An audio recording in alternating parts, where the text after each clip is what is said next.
This robot has to pick up the ball from the table. If the moment of the motor in his hand is not precisely accurate, then he will fall on the table. Let's assume that the robot has an induction motor in his hand. Once the induction motor is running at full speed, if we stop its supply, it will not stop suddenly due to its inertia. In this condition, if the robot puts his hand on someone's head, he will be slapped directly. Because the motor has no control. That's why a new motor was developed for precise and accurate control. It is called servo motor. Today's modern cars have cruise control option. This motor fixes the speed. Some cars have very smooth steering wheel. This motor is behind it. This motor is the king of the automatic industry. Servo motor looks like this. This motor does not rotate 360 degree. Generally it can rotate 180 degree or 200 degree or 10 degree or little less than that. Because in robot almost things do not rotate 360 degree. This motor works in closed loop, which you will understand later. If we open the motor, we see a small DC motor which is a high speed and low torque motor. And with the help of gearbox, the motor speed is lowered and the torque is increased to a very high level. It is a simple motor which we generally see, but it is made in advance. If we input this DC motor, it will provide us rotation in the output. The input has no idea how the motor is performing in the output. So when the DC motor is used as a servo motor, the output speed of the motor is tracked.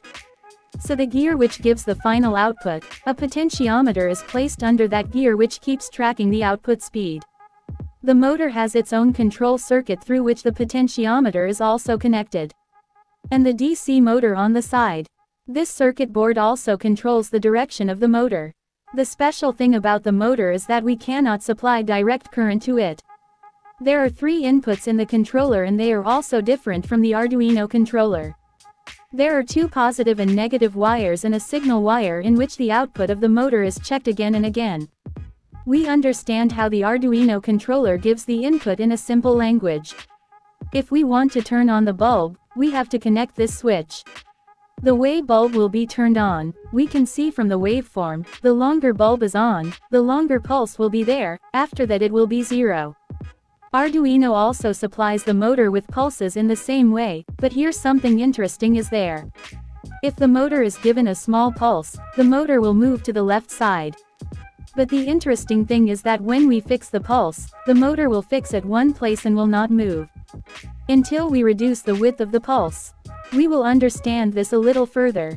When we increase the width of the pulse, the motor will move to the right side. Now to control this pulse, we can put a different potentiometer on the side. When we rotate it, let's see what is happening inside the motor. When Arduino sends a signal, it sends a voltage. The signal controller will give it to the motor and the motor will rotate the voltage. But when the potentiometer will rotate the output gear, it will also rotate. Potentiometer is basically a variable resistance. As the resistance increases, the voltage decreases. Here, motor driver and potentiometer are connected to the comparator. When Arduino sends a voltage pulse, motor starts rotating with this pulse and potentiometer also starts rotating. When potentiometer will be equal to the voltage of the Arduino, the comparator will stop giving signal when both the pulses are equal. The motor will stop until the pulse width of the potentiometer and the motor. As soon as the difference of pulse width becomes equal, the motor also stops. And in this condition, the robot will pick the ball exactly. If the steering of our car is connected to this potentiometer, then it will not be able to rotate. We will basically give signal to the potentiometer and the motor will turn the wheel of our car.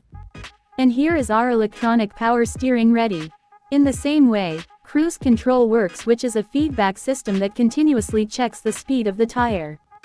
And the comparator keeps comparing. The speed of the tire decreases, the motor will rotate to correct the error. The fuel supply is increased until the tire returns to the set position. Servo motor can be AC or DC. If you have a motor with high torque, you won't need gearboxes. The motor will only have a sensor that will keep checking the position of the rotor.